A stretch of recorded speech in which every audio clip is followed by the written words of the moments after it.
¿Qué sucedió durante todo el periodo neoliberal? Crearon otro gobierno o crearon un Estado dentro del Estado con el propósito de proteger los intereses de las grandes corporaciones privadas, nacionales y extranjeras. Entonces, por eso constituyeron, ayer hablaba yo de todas las reformas constitucionales, un andamiaje paralelo al Estado nacional. Por ejemplo, hablaba ayer de cómo existía en la Secretaría de Comunicaciones la responsabilidad de regular y de entregar concesiones a las empresas de comunicación y se les quitaron esas facultades a la Secretaría de Comunicaciones y se creó el llamado IFETEL. Todo esto bajo el supuesto de que así no iba a haber monopolios.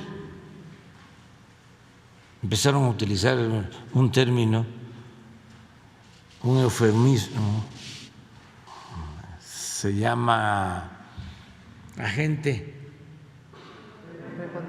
preponderante. Entonces, crearon un mecanismo para que el Ejecutivo no pudiera intervenir o su intervención fuese meramente formal. Les voy a contar una anécdota, porque esto ayuda a entender cómo se apoderaron del Estado, cómo secuestraron al Estado para proteger a estos intereses particulares. Hay un procedimiento en donde el que va a formar parte del IFETEL como consejero lo examinan, creo que el Banco de México, el INEGI y no sé qué otro organismo autónomo. Entonces, si hay que nombrar a un nuevo miembro del Consejo, me mandan a mí una terna y yo tengo que escoger de esa terna a quien voy a enviar al Senado y el Senado elige. De origen ya viene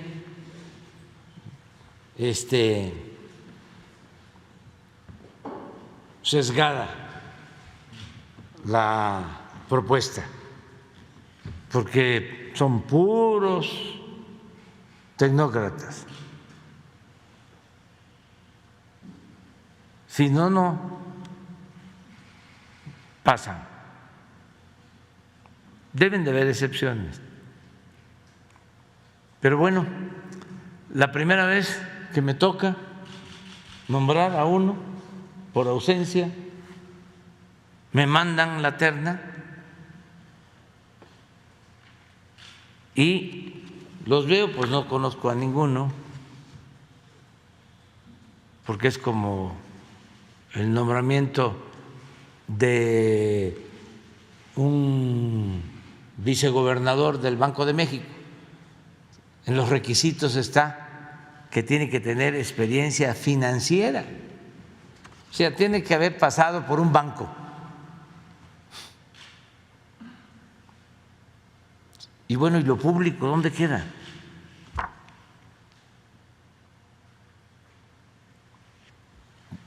¿Qué me pasa? Que los veo los tres y pido opinión a dos secretarios y los dos coinciden, eso fue al principio del gobierno, en alguien, en una persona.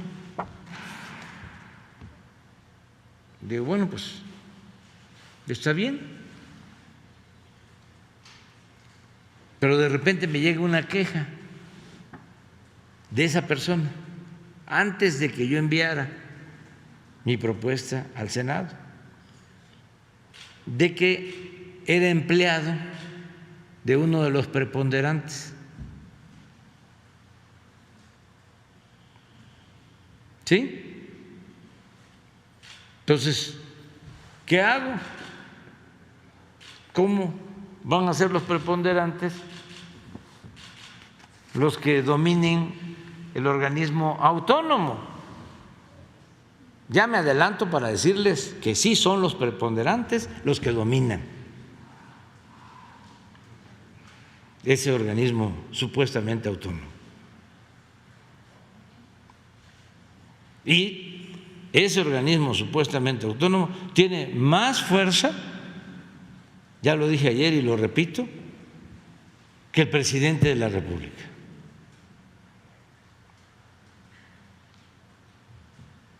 Nosotros, para conseguir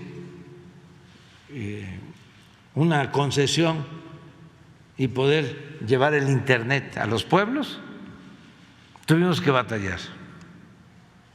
Nos dieron la concesión para los pueblos más apartados. La empresa Internet para Todos no puede dar servicio de Internet en la Ciudad de México ni en ninguna ciudad, solo donde no están las empresas. Y así está en la ley. Por ejemplo, el gobierno no puede tener su empresa de comunicación para no contratar el servicio telefónico. No puede. Tienen que ser particulares. No, pero sí vamos a buscar cambiar algo, pero lo que quiero explicarles es cómo dejaron todo.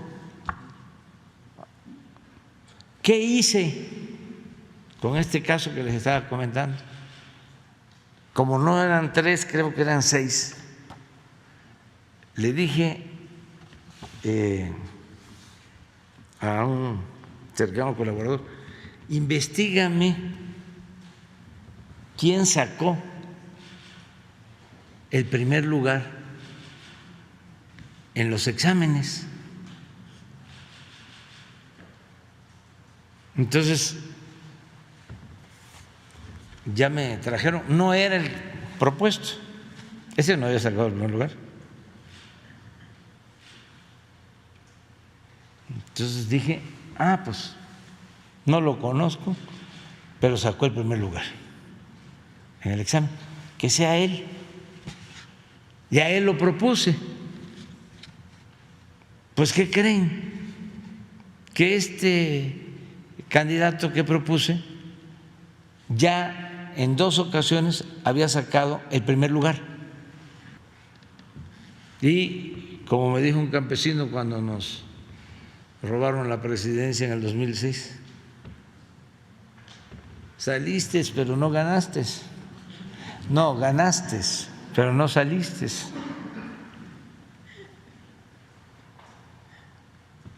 Así. Entonces, todo este andamiaje, por lo que me preguntas, se creó con ese